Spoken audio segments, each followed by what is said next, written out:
This is Brothers Talking Shit podcast, episode 133. If you don't know, it's a damn shame. I'm disappointed. You got to do better. Who I am after 133 episodes, I'm the flesh man. I'm still a fat boy. Still calling you broadish, and I'm still your Huckleberry. Holla at me. Yeah, it's Iceberg Shorty, aka the king of controversial comments. I said what I said. I'm at where I'm at. Don't hit me unless you try and cut the check. And I don't have no extra shit, man. Oh, the Lakers beat the shit out the Warriors last night. By the way, it was brutal. So that's all I got to get this one started. That was a terrible way to segue into my part, but I'm not mad. Hey, what's up, man? It's your homie boy Juice, aka the Charm Guy, aka Juice, aka Mr. Roll It Up, aka Mr. Getting High right now, because that's what I'm doing. You know what I'm saying? Curating my own life, and I'm ready to pod, man. What's good? It's your boy Jay, Big Belly Rude Boys 2 times, Mr. Young Gifted and Black. And I've been eating those gummies. My skin is looking good. I'm feeling good. I'm 7 days of no alcohol, and I'm down 3 pounds. Okay, big fella. Okay, big fella. Let's go. Yeah, and it's your guy, Cool Mike, aka Dr. Mike, aka the People's Podiatrist, also known as your favorite foot doctor. And we coming to you with a group of guys as a collective. We are some earth shakers. We that. We some 40-acre takers. Take that. Mm-hmm. And we some generational curse breakers. Oh, we doing that. Yes, sir. We are the prophetic podcast because we be knowing. We do be knowing. And we just some brothers talking shh. With your cool ass. Air. Hey, yo, we hope we see JB before 9. Before we get started, I want to shout out the day would have been my mother's 56th birthday. Happy birthday, mommy. Rest well, mommy. Happy birthday. You know we love you. I'm gonna turn up some motherfucking Tina Marie. Let's go. Happy Yeah, birthday. man. I ain't got no Parmesan. I should have bought some Parmesan brandy. That's her shit. We should have played some pool today. Right. Listen, motherfucking Tina Marie, man. Some R&B loud. Yeah. Yes, sir. All right, let's get to it though. Cool. We got our foot doctor on deck. So we're gonna talk about this Tiger Woods situation, and Cool gonna give us a little insight from his perspective. So Cool, go ahead, take the reins, bro. Oh, The People's Podiatrist. okay. Who got the props? Let's go. You can only get this on this kind of podcast, right? So it was reported last week that Tiger Woods, everybody widely knows, was involved in a car accident, a single car crash. The reports early was like his legs were injured. Couple days later, it came out that he had to have multiple procedures. A couple of which involved his tibia, I want to say, and we'll go over that. It actually and also involved his, I think it was the right leg, if I'm not mistaken, but one was seemingly worse than the other, and a bone called the talus bone. And so we'll go over what that really meant. The reports from ESPN mentioned a rod in his tibia being placed. And then there was conjecture because it wasn't sure about if screws were placed in the talus bone. But likely if there was a fracture, something like that, something like that actually did happen. And so there even was a line that talked about, there's hope for normal range of motion. And that was at that, I don't mean to smile, but that was at that 3-day mark. Somebody just put that in if I can start my, understanding there, because the reality is with traumatic injuries like that, or traumatic injuries in general, a black ice slip and fall ankle fracture, when you have changes to the structure, bone, soft tissue, and otherwise, and it heals in a fashion, surgically or no surgery, there's often a change in the overall motion or the function, the normal function. It just makes sense, right? As evidence, as people, as we mature and we do stuff, we kind of know that without such an extensive injury. So it's actually a little disingenuous. Maybe it was just a writer saying, oh, hope for return of normal range of motion. When you're talking about a rod being placed in the dude's leg and screws being placed in the true ankle bone. So I want to just go over a couple different things specific to that injury. And I'm going to use my props to go. Okay. Can y'all see this Clear enough, right? Yeah, you good, cool, you good. All right. The idea, you see this disarticulated foot. And so what is attached to this would be the leg bones, okay? And then just kind of above this, if you can imagine this extending out, would be the kneecap up there. So it goes down, and then we see these two bones on either side that people traditionally call the ankle. Right, so when we twist it or we roll over it playing basketball or something like that, everybody knows what that feel like. That outside ankle, you know, if you can see it kind of looking like that, we call this the ankle bone. But these are actually leg bones, the fibula, right, and the tibia. Okay, they're actually leg bones, extensions of the lower leg. Okay. And so the true ankle bone is if I do my flick of the wrist, right, the true ankle bone is the analogous bone in the foot that's responsible for all of those other motions, okay? The true motions, right? Because the leg bones are really kind of knee bones moving like this, right? The true ankle is doing all of this. It's actually a bone called the talus. That's the bone that was referenced, one of the bones that was referenced specific to Tiger's injury. This bone called the talus, the true ankle bone that actually sits in between that tibia and fibula and rotates something like that, is known notoriously for having a limited blood supply. It's a lot of articular cartilage or surface cartilage on that. And so as such, it doesn't heal as effectively as, say, maybe a long bone like the tibia that needed a rod put through there to kind of hold it together. Right. So if you're talking about a rod being placed to hold that together, which actually long bone prognosis, I don't do traumatic events of this nature, and the scope of podiatry in the state of Maryland is at the ankle and below. All right. So there's certain things, and that structure is right about here and below. So the rod and anything like that has a good prognosis overall, believe it or not, despite the fact that it's a big piece of metal in the leg, because it's a long bone and the way they heal. But the talus bone, that true ankle bone, has even a less favorable prognosis long term when it's traumatically injured like this. You give somebody like Tiger, a world class athlete, in spite of the multiple injuries, you give him credit for being in shape, and so that always works into a person's favor. Even though we don't know people's secret habits, we don't know, but that works into his favor, generally speaking. And so, quality of life wise, yeah, you expect some level. I don't know the extent of injuries. I can't pretend that we do know, not even more recent reports. You just won't know. But couple things I wanted to point out, that was just all bony stuff. There were a couple things in that report that were less obvious. The fact that he had to have a procedure that was because there was swelling in the soft tissues during the injury. Sometimes when you get an injury, the swelling that happens can actually even pause or prohibit or make you pause certain surgeries because it's too swollen. And in traumatic events like this, it can be critically swollen.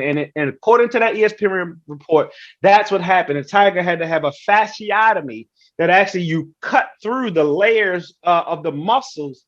And the fascia is a covering of the layers that separate the muscles from compartments in each other. And they get really swollen. Think a water balloon that gets really distended and swollen, right? And imagine doing that. Instead of it bursting everywhere, it just kind of, right? And I'm not suggesting it's that dramatic, but that's the idea, to relieve the pressure. And you leave these slits in the leg muscles. And that was the precursor to the broken bones, okay? It was also reported that Tiger Woods had an open fracture or a compound fracture. By definition, an open fracture is one that a bone is exposed to the air or the elements. By definition, it's considered dirty, okay? Right. So once that's considered dirty, you need to have what's called cleanup procedures or debridement procedures, things to make it get to clean it out, so to speak. And whether there was implanting antibiotic devices or beads, or you go back to the operating room oftentimes multiple times because you got to clean it out, culture it, see if it grows in 2 days. Take it back as an open wound, culture it, see if maybe you can then set it or put the rod in. It was clean enough to be rodded or whatever they did. I'm sure they had to lavage or clean out the wounds again as well. And then you go back to the screws and the talus and the and the rod and the tibia, and will he ever golf at that level again? If I were a betting man, I probably would bet against him golfing at that level. And that's before the however many back surgeries he had, based on at least the early reports for that. Wow. Only on the Brothers Talking Shit podcast will you get it broke down like that. So that's why I was curious to ask you. Now we're not saying that Cool know exactly what's going to happen. So your Brothers Talking podcast told us this is how Tiger was going to be. But That's what I'm thinking. Fuck it. Cool said it. So it's official, right? Yeah, like fuck out of here. Hey, the words he used in those sentences, man, I felt like T.I. don't use those words, bro. It's fucking dictionary. Expeditionally, boy. I was here Googling words like, hold on, what he say? But it felt like I was in it, bro. That's what's gonna happen. What Cool I got the long version coming. Y'all know we talked about that. I actually shot it. I just gotta edit it up and put it out there. Hopefully by you need to drop your later. cash app for that, Cool, because all that kind of information in that game you didn't spit. Somebody they're gonna have to pay for that kind of shit. That shit don't come for free. I'm just throwing it out there, but we love y'all. Thank you for listening. I received that too. Yeah, so that was definitely so as sports fans, how are y'all looking at it? I've never really, honestly, I respect Tiger, but I've never been a golf fan. I know that his greatness and what he's brought to the game has been tremendous. I know his effect on the game when he's away and when he's around, the numbers is different. So, I know and respect that, but, I never really follow him. I've never been a golf guy for real. So, I mean, how are y'all looking at it? Do any of y'all fans or, how y'all feeling about it, otherwise? I see him coming back. Back to what, yo? Just to try, to see where he's at, right? So I don't see him calling retirement until he at least tries it, right? And see what his foot does and see how his body handles this last procedure that he's been through. Maybe he'll get through 9 holes, maybe he'll get through 18, maybe he may not, and just call it. So yeah, I think never on that level again. Be like, think about it's not funny. Think about everything you do. Let's dance, right? Think about the kid and play. Think about how your feet go with the kid and play, right? So that twisting motion, that every step you take is so much force that's put through this bone. Hell no. And that's before if we know if it's fused or not, right? They might, for some of these traumatic events, they fuse it. He got to make sure he didn't lose a leg. When you got an open fracture, there was a real threat that it could become infected and need to be amputated. I don't mean to be hyperbolic or overly dramatic. The same thing is true when these dudes get shot in the legs and stuff like that. And when they save them, that's always a positive. Arteries, and there's a lot of things that get involved. And so, he'll be able to swing a golf club, but he's not going to be able to participate on a level unless it's not as bad as the reports kind of suggest. So think Alex Smith. There's always a possibility, right? But think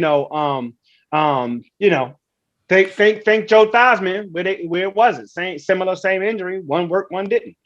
You know what I mean? Let me ask you this. We're not cool people. Like I said, Cool's not saying for a fact what's going to happen, what's not going to happen. Can you see even possibly being like a limp in his walk, or even walking being a challenge in the near future? That not walking like he won't be able to, and he'd probably be functional and he can do stuff, right? He can, I won't pretend the leg is going to heal fine if I'm seeing it correctly. The leg will heal, better than the back procedure did. Okay, it is the talus bone in the foot. How broken is it? These things can be have what's called delayed unions or non-unions. These are verbiage that come up basically when the bone takes longer than the 6 to 8 weeks it's supposed to, a little shorter than that. And it gets to 6 to 8 months, or non-unions, not at all, right? It's a lot of different variables.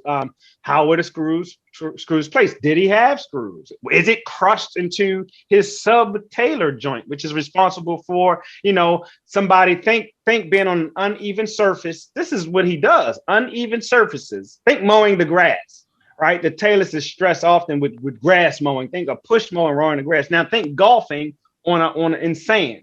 A sand bunker with uneven surfaces, right? All of that comes into play. Now, can bracing happen and all that? Sure, but you lose momentum and power, I think. Again, definitely just will never be the same, in my thoughts, but unless unless it's not as dramatic with the screw placement and all that kind of stuff. So never say never, but likely not. So for y'all out there, tag Tiger, tell him come on and see our own Dr. Cool over here. You know what I'm saying? I don't want to get him right. I like patients that listen. and to what Jay was saying, like Cool mentioned it.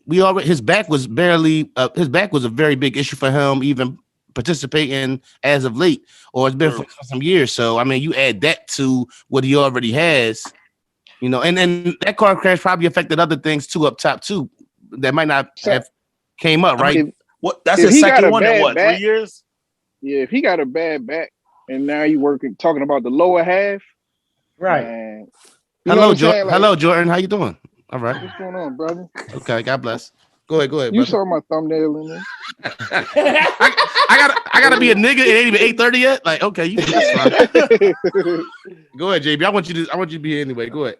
I'm popping no, up. I'm saying like if with back issues, and Cool will tell you this. He already ran it down. Like that's core strength, and you need them glutes. You need all that stuff to be working, and he gonna be struggling for quite some time at pushing. He's on the second half for what 40, right? Yeah, 45. Yep. Yeah, so he on the back end of 40. Not even just like a sports injury. That's like a traumatic. Like trauma when like Manrell said, like anytime they do surgery the same day, you know what I'm saying, that's usually a cause for concern. Like I don't see him coming back athletically. It's unfortunate. I did want him to break the record, but I don't see him coming back at all. You better hit that seniors tour. Yeah, that's if he can walk. Like they didn't even give what's the dude who wanted to get special privileges to use the cart on a PGA tour. I forgot what his name was. They won't even let you use your cart. You gotta walk those 18 right. Was it like Daly or somebody? Was it Daly? It was somebody had a back or something, right? Daly. Yeah, Daly probably wanted it because he was 400 pounds. Yeah, a lot of those courses don't allow you to use anything with motors on it because they want to preserve the course. So you have to. Somebody had a back. Somebody had a back that spasmed and they wouldn't let him use the car. He tried it anyway. You're right, JB. Anybody else got anything on Tiger? Plus or minus 2 years if he tries to come back. At least 2 years off. Yeah, +2. He need to quit driving. Yo, he can't show No, for real. Like that's the second. That's the second accident he'd have been in. I was mad. It was a Hyundai truck. What is kind of truck is supposed to be a nice little truck? I'm like, damn, you fuck that money. That commercial ain't even right. What he was in a RAV4? He was in a RAV4? I'm looking elsewhere. It was like I think it was like a Honda, like a Genesis. Yeah. It was a Genesis truck. It was a Palisade or a Genesis. I thought it was the. Yeah. I was looking for the Bentayga. I was looking for the Bentayga logo or the Rose logo. I'm like, I ain't seeing none of these. But he just need to quit driving right now. Like the Buick, the Hondas, he just need to get a town car. No, he needs to stop driving. Period. He keep in accidents by himself. He need to be in a town car. I should say that. He need to be in a town car. Shit. He need to be in a tank.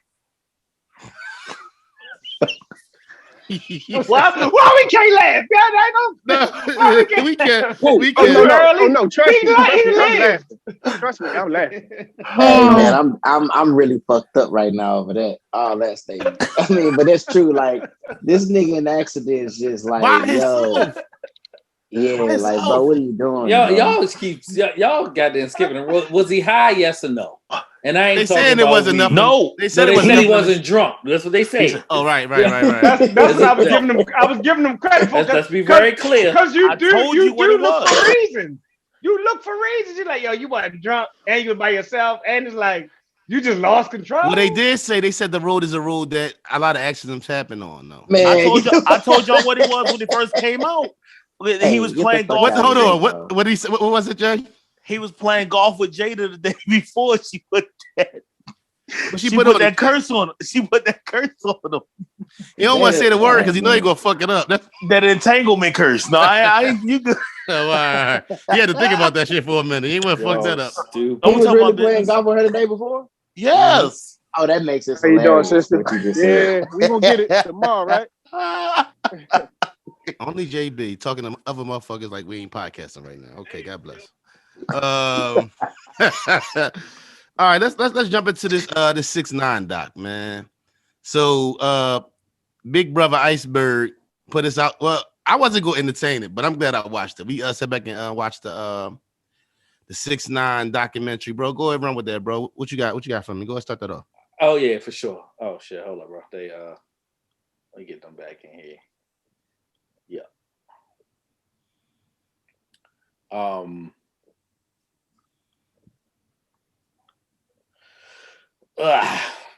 Yeah, I'm back. All right, cool. 6ix9ine. All right, so let me give my brother some props. He said something about it weeks ago, right? And that just happened. I rarely watch TV, man. The most time you get me on TV is probably Sunday binging some shit or goddamn the Lakers, right? And that's the extent of my TV watching. Unless it's one of my favorite shits coming back, like Snowfall, but we'll get to that. We will. So I see the super trailer for the 6ix9ine doc, right? It's called Supervillain, the making of Tekashi 6ix9ine. And I said, oh, that's intriguing. And I just like the cinematography of it, which would pull me in first, right? But watching the documentary is 3 solid episodes of an hour long. And it literally confirmed everything that I felt that I knew about 6ix9ine, right? The trolling, the aspect of being gang affiliated, right? I can't rap, but my videos is fire is what he literally said, right? You know what I'm saying? And the transition from the rock rap to let me be a part of hip hop and let me be outlandish and let me, you know what I'm saying, come up with this clothing line. And like all of this shit made sense. And he did it all for money and power, right? Never being affiliated with nothing, but his true colors came out. It was wild to see somebody turn from the person he was into the person he became in less than 36 months, right? Your life doesn't go from fucked up to all the way fucked up. And he did have some things that happened to him, right? I was not aware of his stepfather's story, right? Which was a key and powerful point to that, right? And you can't, so your destiny is made up of good and bad things, right?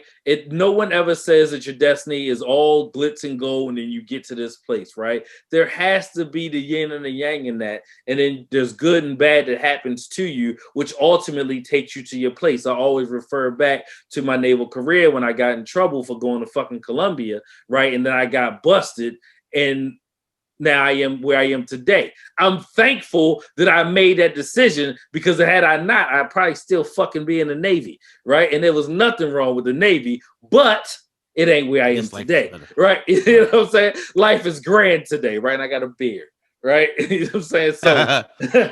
So, like it, I think that action that happened to him with the death of his stepfather really took him down a path of spiraling out of control. And then you see what we talked about a few episodes, having the clout, right? The attention you're getting based on the shock jock shit you're doing, right? It's literally the Charlemagne the God effect, the academic effect, the fucking Howard Stern effect, right? How many people can you shock into getting these views? And he really did what Soulja Boy did, right? On a very high level of getting people to watch, right? They watch your antics, right? He got out of jail, they was watching his antics. He got into it with Meek Mill, they're watching his antics. Right? You're just doing shit, right? Motherfuckers pulling you in the goddamn wagon while you eat ice cream, right? Talking crazy to your baby moms and suplexing bitches on the goddamn bed. Like, it was just like so much happening and going on. You're just like, wow. And like the rest of you gang fools just sucked it up for your own You know what I'm saying? Clean power. So it was a really good doc, man. I feel like I need to watch it again. That's how good it was. Because I feel like I might have missed something. Hold up, I'm about to go juice. Let me make a point real quick. I watched the other doc, and on the other doc, his dad said that he had met the stepfather in jail before he met his wife. So basically, he said that he sent the stepfather with a note to give to his wife, and boy ended up falling in love with his wife and taking care of his sons and being a father to his sons. I just wanted to point that out. That's what I seen on the other doc that I didn't. So that was even weirder of a situation that the dad knew the stepdad before he became a part of his son's life. Wow. So I don't know how true that is, but that was on the other doc I watched. Go ahead, Juice. Yeah, stay free so you can raise your fucking kids. You know what I'm saying? Because shit like that can happen, you know. But I wanted to say, no, sensationalism is indeed a part of a message. It's just what it is. I mean, we see this through history. I'm the person that's asking why. So I'm paying attention to all the examples that run parallel to one another that are like that. So like even with this, you know, Kevin Samuels, it's the same thing.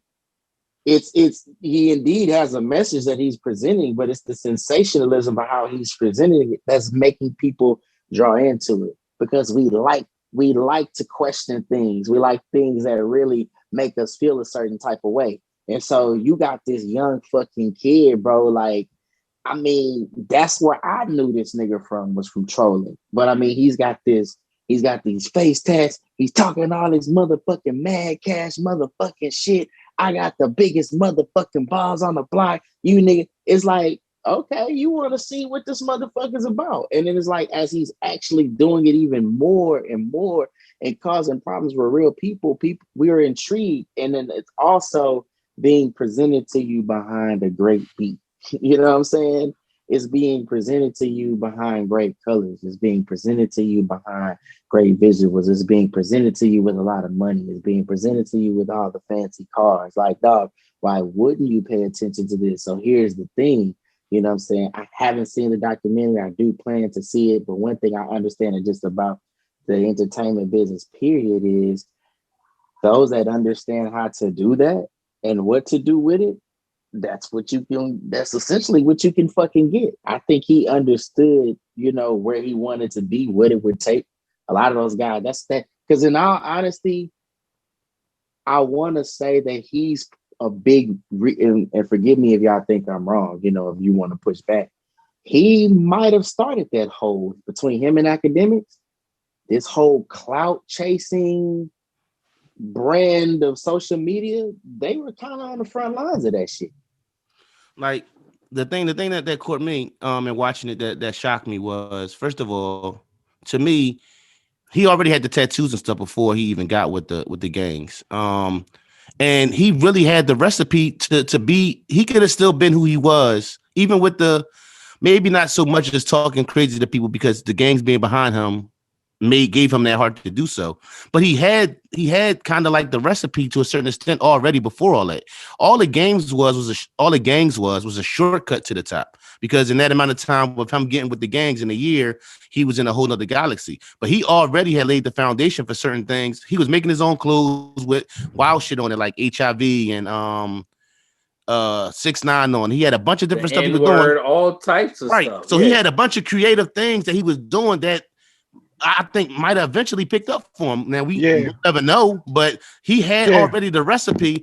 He had like they said, he did dope videos. His music was charismatic than the motherfucker. Yeah. Right. So he had all that. So all he had to do really was not deal with the Bloods, but he felt like the Bloods was a shortcut to the success. And no, it was a transition, bro, from rock hop to hip hop.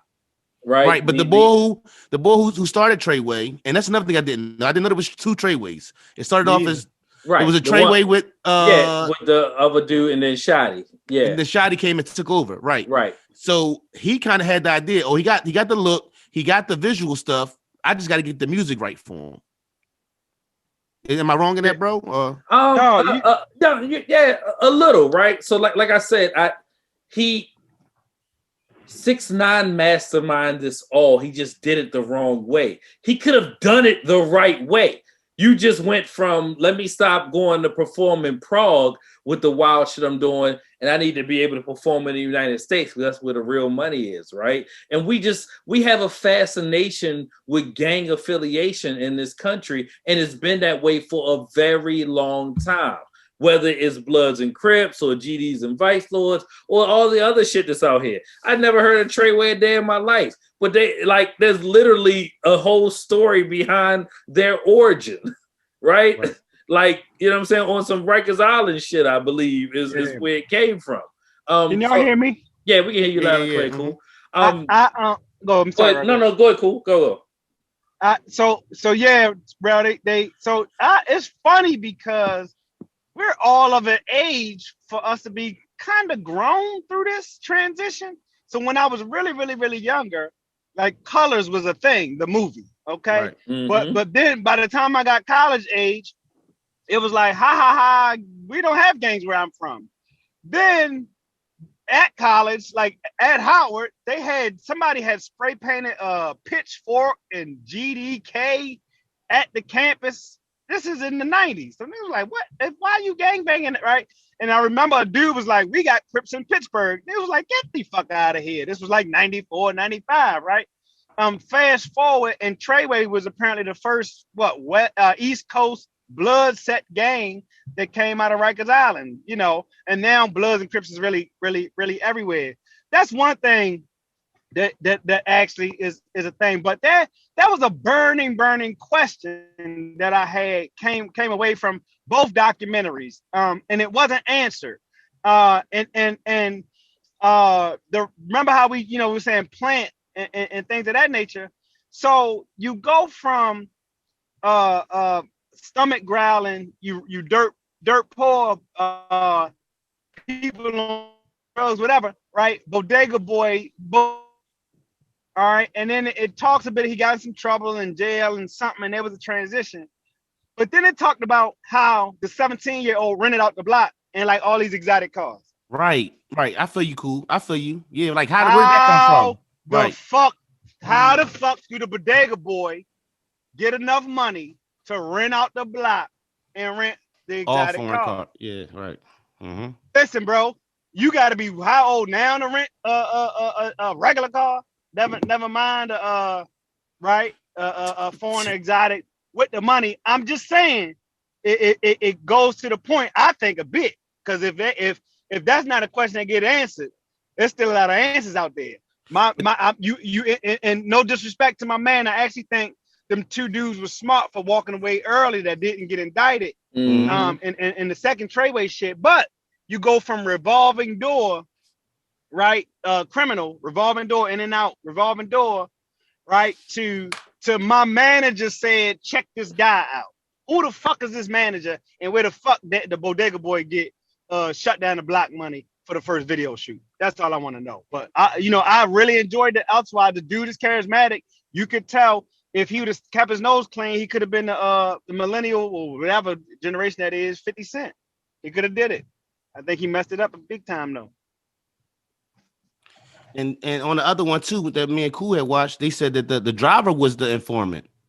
Was one of them informant, the guy that was driving him that night when they took him out the Yeah. The driver was they had came to him and took him into some ICE joint out Jersey, ICE prison, and basically he was reporting to them every day. So that was something else that was on the other one that wasn't on the Showtime one. Yeah, it was all recorded. Like it was all recorded. Yeah, that was crazy.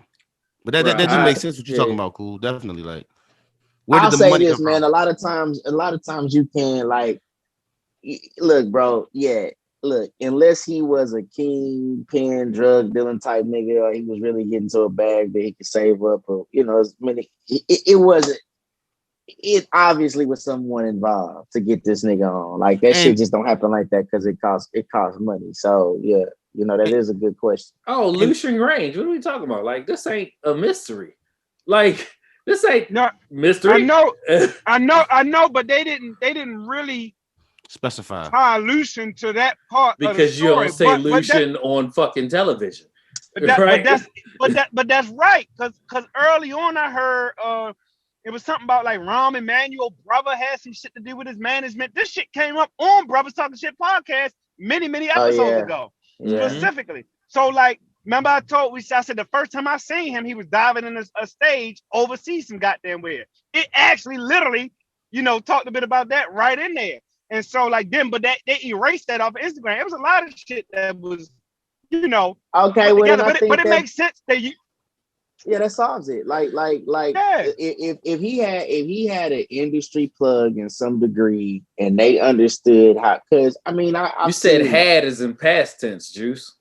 Oh, I have. My bad. I mean, if you have this, then it's not hard to get on certain tours and get branding and get everything you need. And maybe that was the play at first. They was like, look, that's what I'm saying. We're gonna run it this way. We're gonna see how they vibe with it. We're gonna see what it is. Okay, it's great. Guess what? We're gonna kick it over here. But in order for us to kick that shit over here, we feel like this might be a good play. So let's work it this way. Okay, cool. Go ahead. Check this shit out. I'm gonna get a spot, but check this shit out. They used to run from this. 50 Cent signs a deal, he gets shot, drop him. You got to scrap to get back on, right? Mm-hmm. Now they invited this. Okay, they invited this behavior. When you talk about him getting a cosign from Trippie Redd signed to a label who's fucking owned by Lucian's son or something. I didn't fucking know this shit. That shit is crazy. So they really putting it out. Hey, bro, if you say I'm trying to do this, you could be almost liable, I would think. When you talk a bit about putting this dude in the mix, these dudes got gang affiliation, right? They coming with red hair. Your name Trippie Redd. You whatever from Ohio. You so and so from New York. Coming in with it, and at the same time, Treyway Bloods is already under investigation. That shit is all crazy. And you still get paid. You get paid on the front end from this dude Torn or whatever the fuck he was doing. You get paid on the back end because I don't know who the fuck their names was in the executive producer roles from this documentary. Come on, man. This shit deep. And you took down the whole gang on some Rico shit and get to spend that drug money. I mean, it's deep. I don't know. Let's not forget that rape case he caught when he was a young buck. That kind of got swept under the rug. And that was like, well, how did he get away with that on some... like child porn, a 13-year-old giving somebody head, and he posted it or something? I think he was 17 or 18, and the girl was like 13 or something like that. Right, and he got a slap on the wrist on that one. He was. It might have started. It might have started then, though. Well, it was all minors. Like, I was gonna say like I don't that part. I'm like, all right, hey man, right? Like that's not like we gonna do that. Like don't do that. Me and my people's 4 months apart. 4 years apart. So it's like you do the math. You're like, I mean, I'm not justifying it. I'm just saying like. But in the grand scheme, no, I'm just saying as far as what it all about nothing for real. In the grand scheme, hey, bro, I know that's the age-old phrase, but I'm gonna start using that shit more often because I like how you place it. And you be like, but you don't what's to do about nothing. You don't think that could be where the FBI? No, got he wasn't doing music. That's nothing to talk about for real. You mean back when he was 17? All of the variables. He had all of the variables. Prior to establishing himself as an artist, like he was young, from New York, he's Hispanic kid. Like I think he had the look, you know what I'm saying?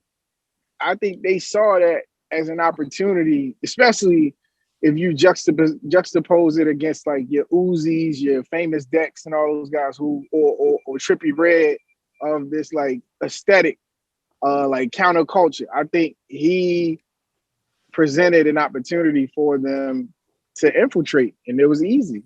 Like, because they're not gonna get that leverage from kids like that's really from the hood. Not even if they're from the street, but just from the hood. I don't appreciate how the doc didn't talk about how the guy was in the restaurant, and I don't know the guy's name, and it was like, hey man, you gotta look. Do you know how to rap? He said no. He said, all right. Right, that's literally how that started. It wasn't in the bodega. Like they didn't bring that part up, but that is a part of the story, right?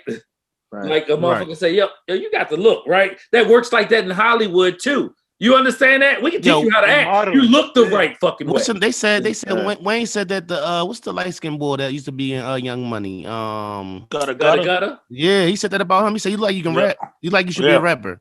That's how I started for Gutter. Not that he ever had the album or anything, but I recall that being when said. Ja Rule was hot, my brother Wayne came up to me and he's like, "Hey, bro, you should let me write rhymes for you because you got the look of all these motherfuckers right now rapping."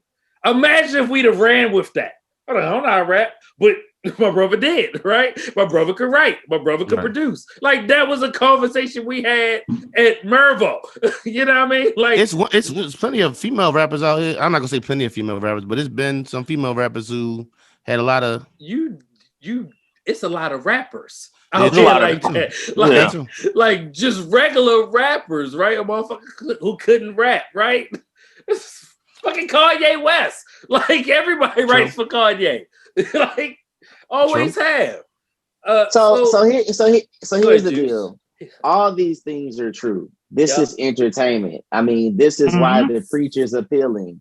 This is why he gets the car. This is why he gets the money, because on the grand scheme, we don't pay attention to things that don't look a certain way. Yes. We don't pay attention to things that are displaced in value.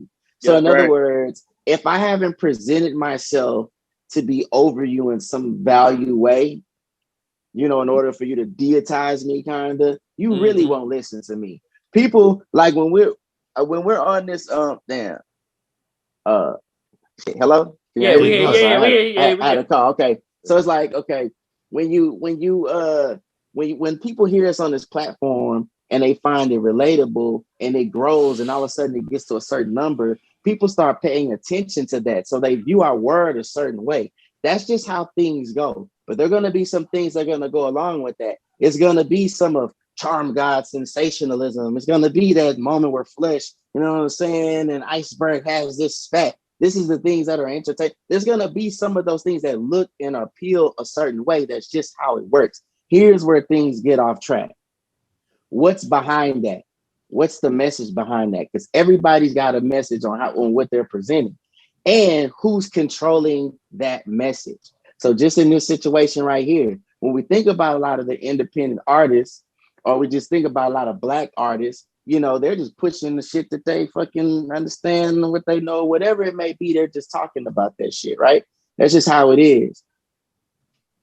But there's a lot of consequence to that as well. You know what I'm saying? Like, when you talk about gang violence, when you're talking about kids going to jail, all that shit, there's a lot of consequence to that.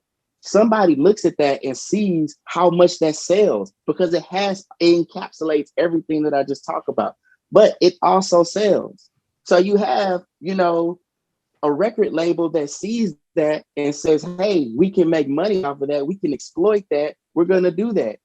And also, if you have someone that doesn't have any connection to that neighborhood, they don't have any connection to those people, they don't have any real culture, connection to that culture, it makes it easy to just infiltrate and exploit that on all different levels.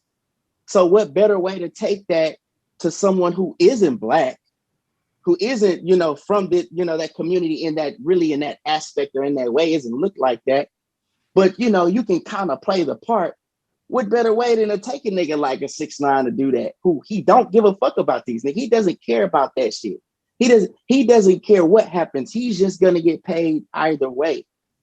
A record label might say, hey, fuck it, we getting paid, and oh yeah, we'll join the FBI and do whatever. It doesn't matter, because we're just a record label. That's all we do. We knew everything that was going on. We knew all about that shit, but we're not complicit. No, because we're just a record label. That's how that shit go down. So, like, like, those things always matter. How you look, how you sound, those things are always important. We're going to always pay attention to certain people, but it's just like, damn, is it easy to recognize the bullshit all the time? I don't think it always is. Does that make sense? Mm-hmm. Yeah. All right, y'all. I want to get into this Meek Mill's Kobe lyric, and I want to know how y'all felt about. Y'all heard about the he made some reference to if he die, he gonna go out like Kobe with his chopper, but y'all familiar with that? And Vanessa came out and said, down like Kobe. Oh, Okay, so was that offensive? How do we look at that? You're fucking right. It was offensive. Meek, you're Offensive not as that good of a fuck. fucking artist. Can I go back to a point I made probably about I don't know, maybe 100 episodes ago? I think he may have like either lead paint poisoning or there's some level of substance abuse in infancy that may have transferred over to his brain. That's just my personal opinion. And I don't really know anybody else. Now, what I have heard is now it's not really about the bar. I'm more curious as to with comedy, is it going to be? And I know rap is going more away from the punchlines and stuff like that. It's not really that as much as it used to be. But like with comedy, would it become a thing where as though rappers who do say the little catchy punchlines and current events or stuff like that? I remember what Jadakiss said something about having looking for my solo album like Kennedy Jr. You get what I'm saying, and stuff like that, and that was cool then. Yeah. Would that have slid now? Would that have been okay now? You get what I'm saying? So is it a thing where the guys who do say those kind of things are going to have to, like in comedy, be more aware of what they're saying because it can be offensive? No, because Meek, it's not the same thing. I mean, Kobe, one at a time, fellas. Okay, I'll go after Jay. Kobe out, it was for the culture, right? Kobe was one of us, right? Kennedy wasn't. Now you're gonna come at somebody that is pretty much from the same city. You feel like he was coming at him? Yeah, the bar isn't a bar coming at him. It's not saying that he's saying I'm gonna go out with my chopper, talking about a gun, not a chopper as in a helicopter. No. So that's the witty part of it. That's the problem. Chopper down like Kobe. Like that's the fucked up part. Like, this bitch, I'm a fucking always tell me she love me. She ain't never showed me. Yeah, if I lay back, I'm going out with my chopper. It'd be another Kobe. Right. He did say chopper down like Kobe. Right, I'm going out with my chopper. It'd be another like Kobe. Right. Okay. I'm just saying. Okay. I'm not saying it wasn't less offensive. Okay, but I'm just saying. It also wasn't good though, right? Yeah, true. I'm just. That's not even. I ain't about focusing on the necessary bar. I'm just saying, as far as rap, when the time before, whereas though, like I've heard in a back and forth as far as since this has happened, rappers said that it's always been, Fab. If Fab was coming out, whatever happened, you're gonna hear him mention the current events, or even with what's my man name who do the yearly joint, Uncle Murder. Right. Well, Uncle Murder more, who say more probably outrageous stuff than Skills do. Will it be a thing? So do you think that they said something outrageous about Kobe on the year and wrap up Skills or Murder? Yes or no? He didn't hear it. They say R.I.P. He did not. Right. So like, there's a difference between saying something about somebody who's not as big as Kobe Bryant. Right. Nobody cares about John F. Kennedy Jr. Right. It's Kobe fucking Bryant. And Kobe Bryant is of the culture, like Jay was saying. And this just isn't something you should say a year later. I don't care about your artistry, right? It would be fucked up if Dave Chappelle said it, right? Like there's nothing witty about it, right? Like whatever, like that just wasn't cool. It wasn't something that he wanted. It wasn't like the rape thing would have been wittier to say than something about a fucking tragic accident where Kobe lost his life, 7 other people. Oh yeah, by the way, his 13-year-old daughter was there as well. Right, and it's been a year. It's too fucking soon, and you're not that big of a fucking artist, Meek Mill. You're not. You just argued with 6ix9ine 2 weeks ago. Can we go to the question? My question is more. So not about necessarily Kobe. Not necessarily. That's what we're starting with, but in general. Yeah. Go ahead, JB.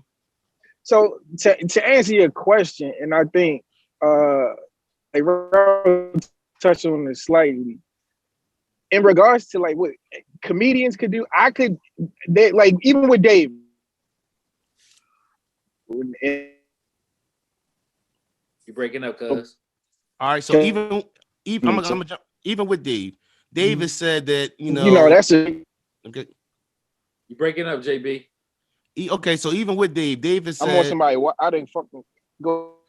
Even what David said is that with comedy, everybody's so sensitive. Like basically the consumer is so sensitive, and basically it's a lot of stuff you can joke about 10 years ago, you can't if joke about Meek now. found a way, if Meek found a way to be clever and not necessarily make a disparaging statement about him actually, the He could have went tragedy of his death, I'm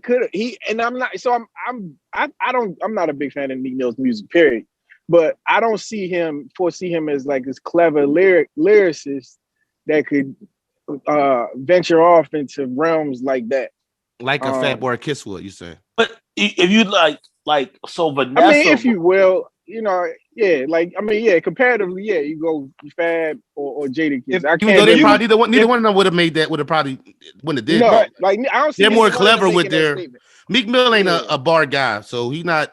But that's what Vanessa was saying. Vanessa was like, I'm not a fan of your music, but I think you can come up with something more creative than this, right? And it's like, it's like, if you're doing this, you got to think about, right? It's one thing to lose one person, but when you lose two people, and especially as your baby girl, then it's gonna hit her more, right? So it's just like your bars. You might have. since we stand on the Kobe situation, I tried to make it a little bigger than that, but I don't think we'll ever hear it. Like whatever we heard, whatever that song is, you're not going to hear it on that song. I'm pretty sure it'll be changed. No, he shouldn't. I mean, they should redact it. That was just dumb. It's out. It's out. No, it is out. Redacted. I thought they took it. I thought they took the verse. Change it. Yeah. He gonna change the verse, and he probably. I think they change it. But it's like 2021. It's out. I heard it forever. I heard it. No, you heard the whole song. You just heard I heard the bar. I heard the couple. I heard the bar. I'm not heard the whole song because I don't. You heard the whole song? Yeah, I heard the whole song. It's what's the song.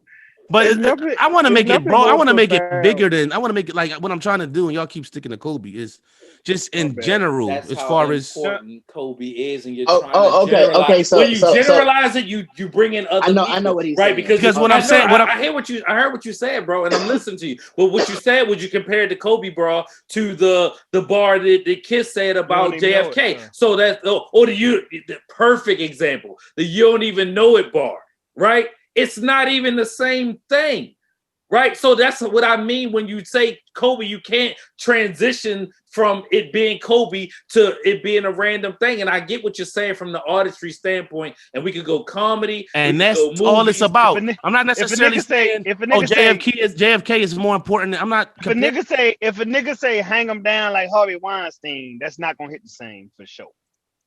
Yeah, like I don't even think a Biggie bar, like a Biggie being shot up bar, could fly today.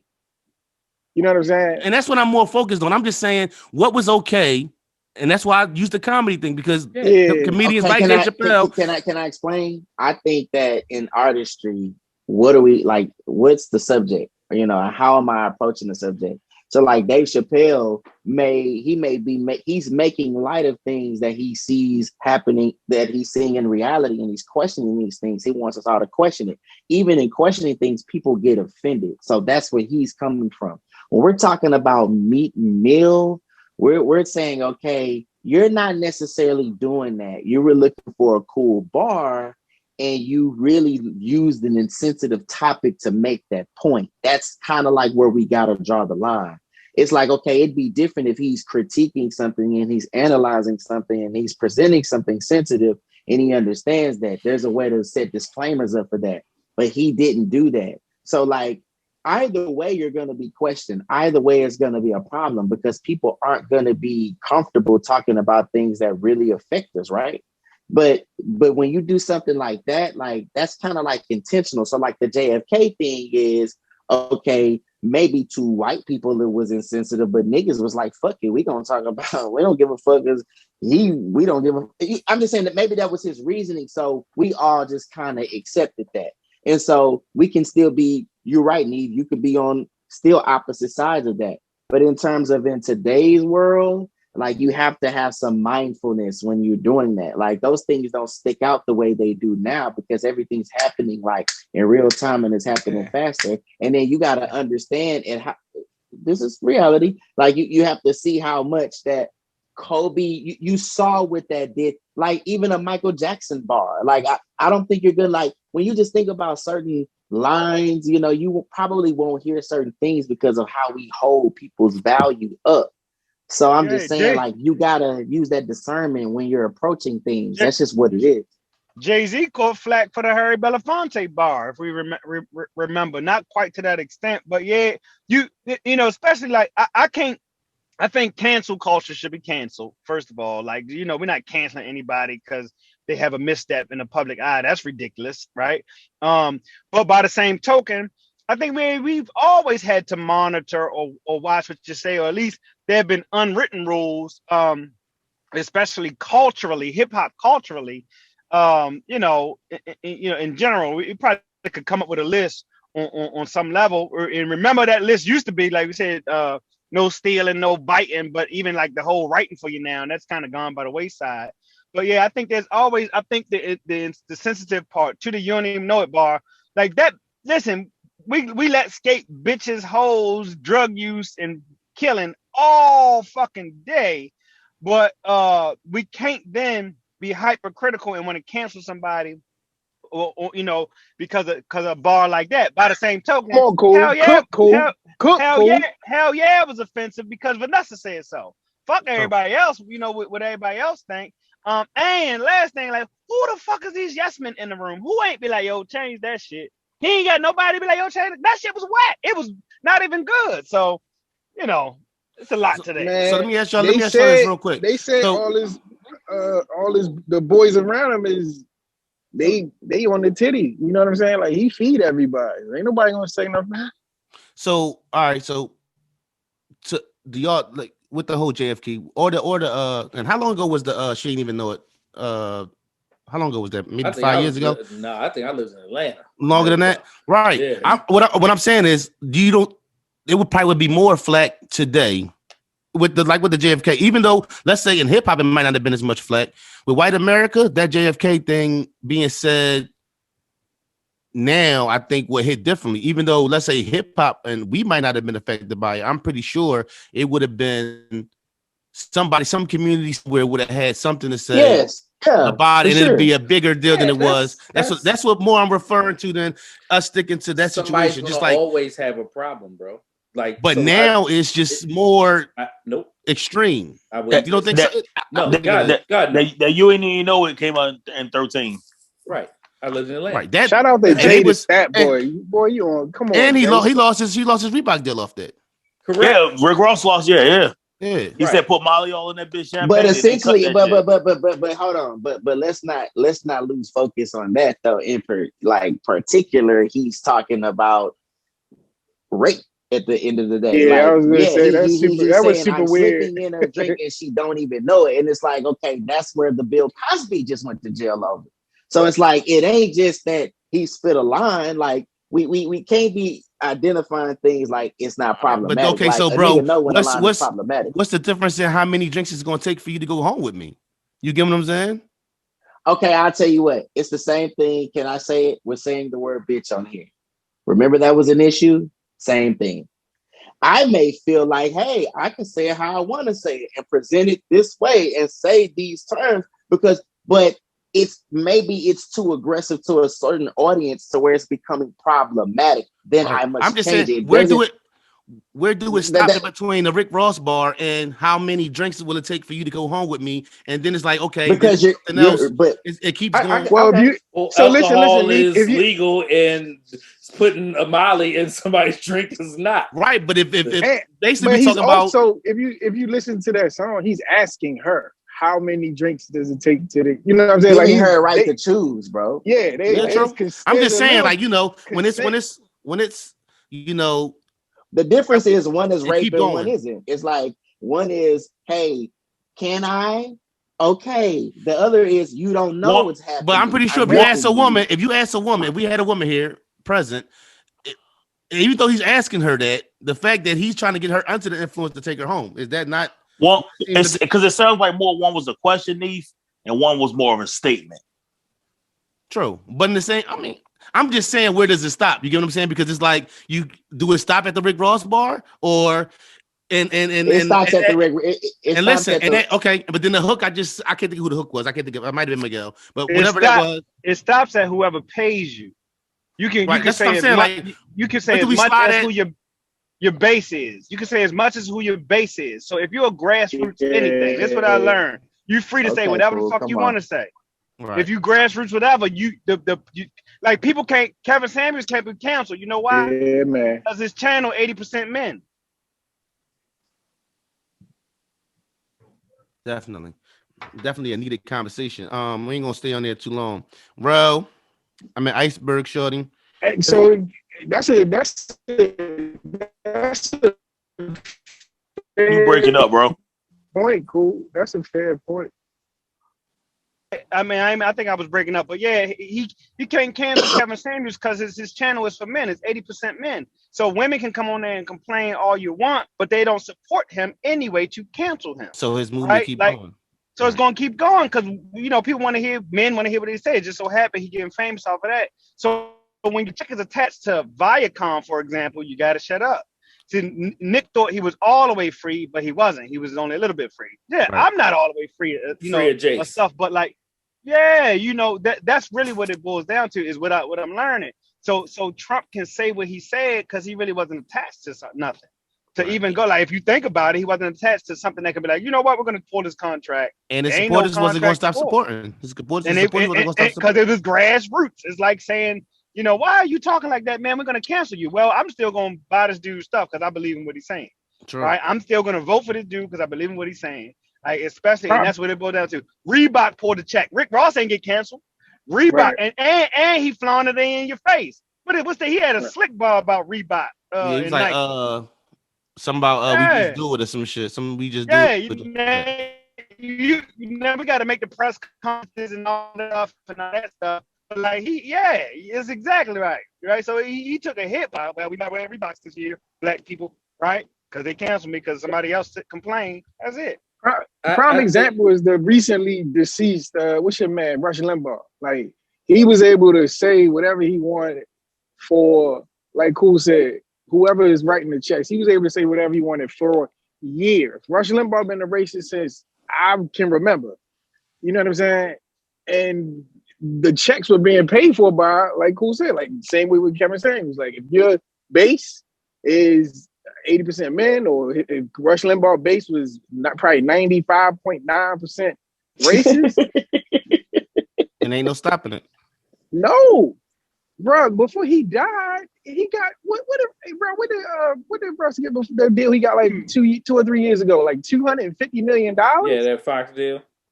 Yeah, like, and when the last time y'all actually what station on the radio does Rush Limbaugh come on? Do you know? Do we know?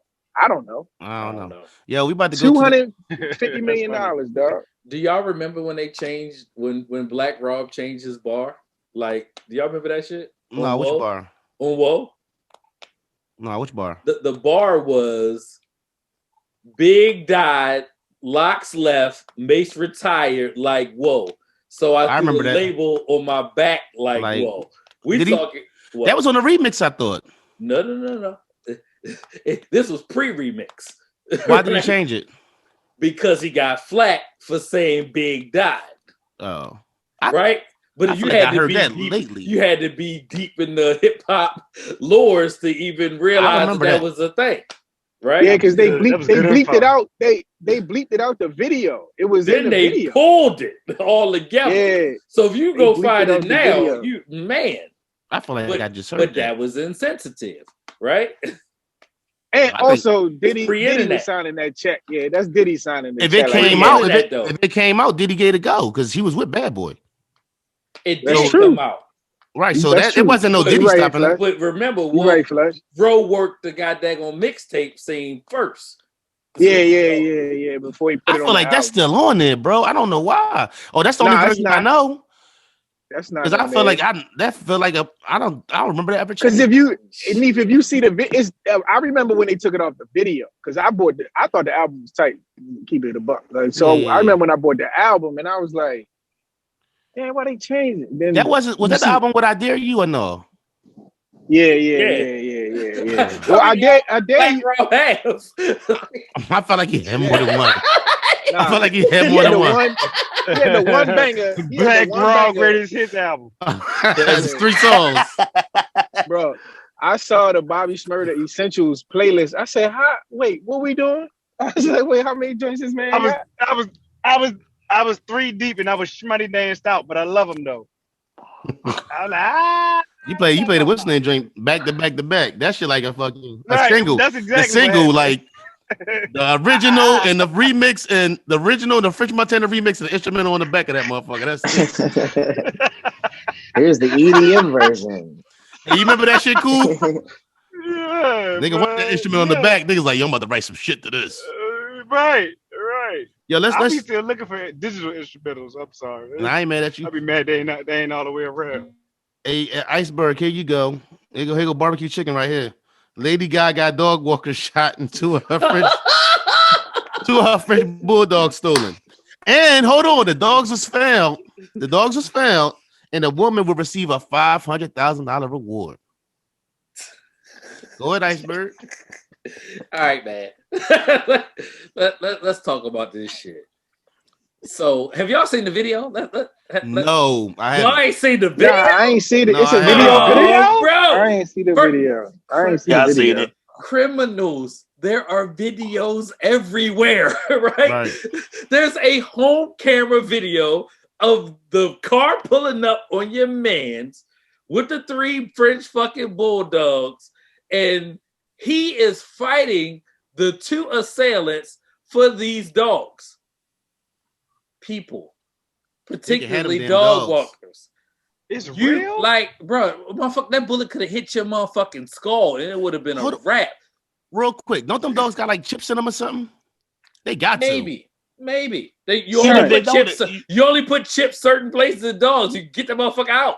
Like it's like a GPS, right? Son, Or Even Lady if you Gaga don't- feels that is actually animal cruelty, and you don't chip your animal. But you still put insurance on them, so you get a new fucking dog. The dude's name is Ryan Fisher, and he just broke his silence about 20 minutes ago, talking about the dog. He said the dogs are back home, so the family is home. Who said that? Who was who? Ryan Fisher. Talking about the watcher. That's the guy who got shot. Yes. What about the hole in your chest, dummy? He probably made good money. If the I don't- reward was 500,000, Good money. oh, Good. How Good. much money is your life? You know what I'm saying? Hold on. That's So some this good shit you nigga- just said, Neef. So okay, no, I had to wow. think. Listen, I had to think about it. Like for my family to be all right. Hold on, nigga. I gotta think about it. I'm not saying that I'm gonna give him a number, but I'm gonna think about it though. You wild. That's Hey, like hey, They Flash, done Flash. ran up and got out the car Flash. and I'd have let them fucking dogs go. No, I feel Flash, I'm with you. you. No, you Hey, said how much Flash. is your life work? I think about my grandkids. Like, Flush. Hold the Flush. fuck up. I'm with you, Flush. I'm with you, Flush. That's I'm close. not saying I'm gonna That's go close. with it. I'm gonna think about That's it though. I'm gonna think That's about a close. number. Like, Y'all been watching too much Luke Cage. Think that shit gonna bounce off you. no, Them I don't dogs think. is No, I'm gone. saying No. for me to be Wow. Nah. for me I'm to be saying I might gone do and my I family might to do be all right. If I do I the think Floyd about it. shoulder roll, Nigga, if I no, do the nigga, Floyd we want shoulder you roll- here. What you talking about? Your So- right, so what if they- You what worth if more they than run No, alive. I said I'm thinking about it, bro. I was thinking. What I if they run up on gotta you, dude, consider it. Stop Consider thinking. what? Your Stop life is thinking. worth more It's than whatever you though. considering. What you talking about? That's like a nigga right up to you like, yo, I want that cheese thing. Give it to me. I'm shooting you right now. No, listen, I'm not saying that, bro. I'm Yeah, giving but them if the you dogs. saying- But if you saying somebody I'ma said how shoot much you- your bite, You gonna For carry the 500 one on that? brother. Yes, but I'm saying, listen, 500,000 that puts the mortgage at zero. That the balance is at zero, my guy. How much is your medical bills? Man, look, let me tell you something.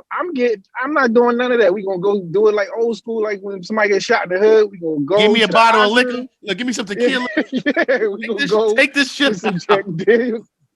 Hopefully Like, it's no, clean. let me I'm gonna call Cool. Yo, What do I Cool can gotta fix a do foot. to He get make this sure shit out I'm my getting thigh. Look, You he some can fix damn the fleek and just put it lie. out my I see- thigh, nigga. I seen Damn Cool. I You seen can't Cool look do out, Cool. surgery. I seen Cool do foot surgery in the living room. I'm pretty sure he can get a bullet out the side of my shoulder, dog. And I'm gonna hit him. And I'm gonna hit him. And I'm gonna hit him with a good 15 bands. Like, hey, Hey, cool, this for the, JB, you know what I'm saying, get the surgery out of there. JB, you seen the foot, sir? You were drinking. That was he was just playing operation, man. Come on, now. No. He was literally operating on my foot in the middle. That's what I'm saying. Like, no, this is real. Like, listen, the legend grooves. God damn. Son. Nah, halftime at a football game on TV, like for real. As the legend grows. Wait. I mean, that's a story that I would definitely love to delve into at some point. See, we got to come back to that though. Yeah. Oh, that's man. not nothing we just gonna let twinkle off in the stars and leave away. But it was two. So one dog got away, and the two French bulldogs were stolen. How much of the French bulldogs? Is there any reason? Frenchies cost a lot. Yeah, they cost a lot of money, bro. Frenchies can go up to like 30, 35, and then depending on their breed. What was the next move? Like, did they try to move them? Like, so they just found them with the dogs in the house chilling, or? Huh? Oh no, the dogs got loose. My bad, the dogs got loose. What do you mean? They got found. They got found. What was the plan for the robbery? Dogs ain't fucking get loose, bro. Like, they never took the dogs. No. Tell it again. They never took the dogs. No, real. Tell this again. No, he got Ron lit. Tell this part again. Flush. Two guys ran up on a dude walking 3 of Lady Gaga's dogs. They took 2. He saved 1. Now all of a sudden the dogs got loose and someone found them and took them back to Lady Gaga for $500,000. Is that what we saying? Yeah. Is that what the fuck? How many movies have you watched? That's why you're the president. That's why you're the president. Are you kidding me? No fucking way. Man, I want to hear that bitch. Because how they even know you walking her dog? No, but let's talk about. I gotta think about. You talking about her getting the dogs back? That's what we talking about. Lady Gaga. Y'all ever seen the movie Ransom? Y'all remember? That's what I'm saying. That's what I'm saying. Like, nah, bro. I ain't. Oh man, that's funny. Because I'm thinking like, damn, how you just know? Okay, that's like they was watching this motherfucker. How do they know that this is the person that's walking her dogs? Even set that up. It's like that's a situation where it's like you got inside information on what's going on. It's a plot. It's a play. Gotta be. Of all the things you want to steal from Lady Gaga, is her bulldogs at the top of the list? If it mean that much to it. Apparently, $500,000 worth. It depends on. It just depends on how much the Frenchies are worth, because you can sell them, but still, I'm not taking no bullet for no dog. Somebody buying hot Frenchie out of the thing. A hot Frenchie. A hot Frenchie. The bullet might be the play to get that dude out the way. As far as like them Frenchies expensive though. Them Frenchies expensive though. They are. But listen, if you got the expense, if you got the money, you not cutting corners, you're not buying a stolen one. If you got 30 bands to spend on a dog, you're not gonna buy them on for 15. Let me go ahead, baby, 15. And it'd be Lady Gaga. It was definitely they definitely did it to extort. This was the extortion all the way. Listen, Lady Gaga paid for them dogs before they was even born and had that whole situation set up. Yeah. That kind of breed. She had that. See, was on the real lick was you just get another fucking set of dogs and sell them and then double back like, yo, they ain't even your real dogs. I'm gonna need another 250, sweetheart. I done got you. That's how you get the FBI on your case, AB. Just make that one play and that's it. Oh, but they gonna get me anyway if they these fools probably did a wire transfer like a dumbass. Yeah, let's jump into. No, I got a real quick story talking about dumb criminals, right? Did y'all Hold see on. Go ahead. It was some. No. The dudes broke in the Chanel store a week or so ago. The dude was posting on Instagram, got locked up behind it. Speaking of like they basically breaking the stores to wear the stuff instead of breaking it. Even now they ain't even selling it these days. Speaking of dumb criminals, stupid.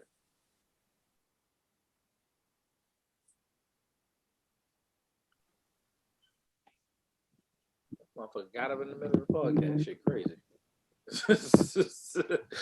What happened? He put a I don't J. He know. put a J. Oh yeah, For the he, JB. like bopped off and they ain't say nothing. Like shit's insane. Oh man. Oh, shit. So He couldn't take it no more. That nigga left. That nigga probably left his. That nigga probably left his phone upstairs. Ah.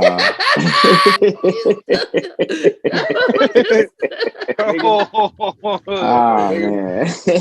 Nigga move that fast. You know what time it is. Oh, Yeah, man. bro. Like, ah, man. Yo, Right. stop now. Nigga tapped them pockets like, oh shit. Hey, so, I should've- somebody time check this moment right here. He too. All right, man. So, Yo, Flush, you good? Whew. Yeah, man. What's up? So that's why you said, "Hold on, cool." You gonna have to hear it back. No, he gonna have to hear it back when he listens to the podcast. Don't say shit. Moving on. Yeah, Next subject. Moving on. Moving on. Next subject. What we said? Flush man. Nigga. Y'all ain't y'all, shit, y'all got the next subject? No, we waiting on you. No, nigga. What the fuck y'all was saying about me? Nothing. It's funny if you listen to it on the playback. All right. So no, because I want to light up whoever said that shit. Like all of us. That mean I gotta get y'all next week. That's fine. It was everybody. All right, so nigga, I had to pee. So what? You ain't say nothing. You just bumped off. What I gotta say something for? Y'all got it. Cool. Tell the story. I was gonna be done peeing about it. No, it was about 3 seconds of awkward silence because you just dipped and they say nothing. Oh my bad. Look, I had to take a smack. Y'all niggas would have been waiting for a minute. We like, I gotta fucking A-mic this shit because A-mic just dipped off. See, no. Sometimes I gotta remind y'all how important I am around this motherfucker, nigga. Just disappear and let niggas know, like, oh, you know what? You might want to start treating them better. All right, John, bro. John, what's this boy name? The coach of the 2012 U.S. Olympic women's gymnastics team was found Thursday after being charged with 24 felonies in connection with abuse of young gymnasts. Jesus, what? Yeah. Pussy motherfucker got that. What can you sign your kid up for? Like, god damn, you can't even fucking right. No bullshit. Yeah, for real. Mm-hmm. Sit at the house. They like, hey, you kids want to go back to school? Fuck fact. No. Nah. Right? How we opt out, fuck, bro? God damn, dog. Fucking creeps everywhere, bro. 24 counts.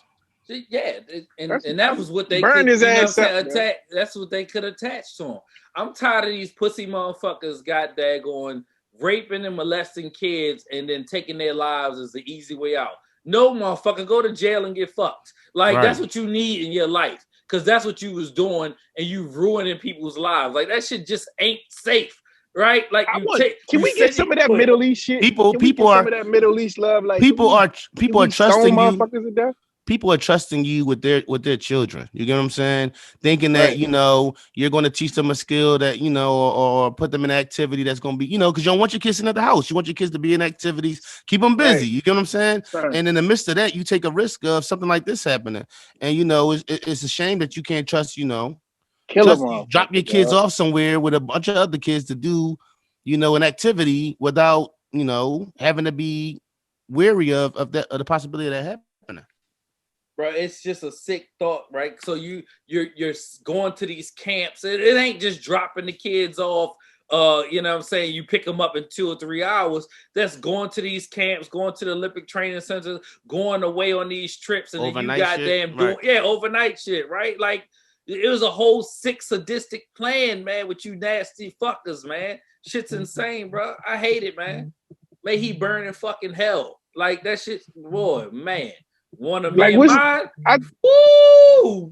Right.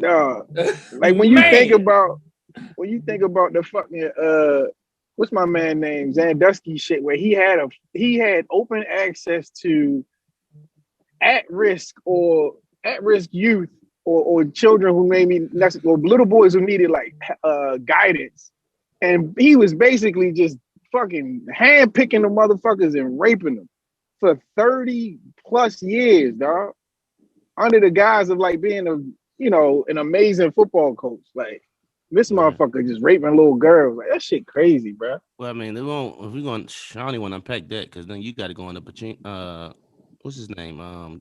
Joe. Oh, Paterno? No, fuck that whole I mean, university. He hit some shit too. Yeah, they all did. That's why I honestly think he faked his death. He says his old ass probably still, and don't nobody go to fucking Happy Valley, Pennsylvania anyway. He probably still up that bitch walking around cutting his grass right now. It is gonna lock his ass up too. Mm-hmm. They definitely was. That shit kills me, dog. I hate that shit. Juice, where you at, Juice? I'm right here, bro. All right. Juice got a State of the Union. No, it's not even like that, bro. I just was throwing, like I want people to stop running away from like certain conversations. Hold on, give me 1 second. Hold on, my kid's talking. Training day. Oh, never mind. No, Right, hey, just don't mute that shit. I want to hear you say shit. Okay. So, I'm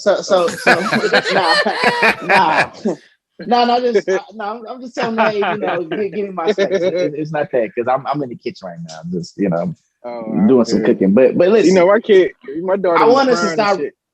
I want people to stop running away from uncomfortable conversations. I be on Clubhouse, and we have a lot of like, of course, relationship talk, and how I can hear sometimes my rhetoric, and it's like it gets silenced a lot. But it's like when I'm not around, those conversations are still being had, or maybe it's something I said that really brought up a point and gets people pondering.